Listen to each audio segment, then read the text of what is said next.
Alam niyo po, pag hindi ka natuto sa mga pagkakamali mo sa iyong relasyon noong 2023, dadagdagan mo lang yung mga pagkakamali mo sa relasyon mo sa darating na panibagong taon. Maging sa iyong karir, sa iyong pagsiserve, sa lahat ng areas ng buhay mo. Ang problema, tandaan niyo po, ang problema, the more na dinadagdagan mo ang mga pagkakamali mo at hindi ka natututo, the more it becomes your habit. Nagiging habit mo na.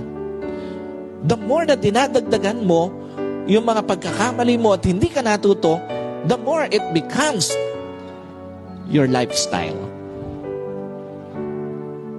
And worse, it becomes a normal thing to you. Hindi mo lang siya nagiging habit na, hindi mo lang siya nagiging lifestyle na, hindi lang siya nagiging normal na sa paningin mo yung mga pagkakamali until one day, hindi mo na alam i-distinguish kung ano ang tama sa mali. Pag hindi ka natuto, isang araw, hindi mo na alam kung ano pa ba yung mali doon sa tama. Until one day, hindi mo na alam kung paano i-distinguish yung dapat at hindi dapat sa journey mo.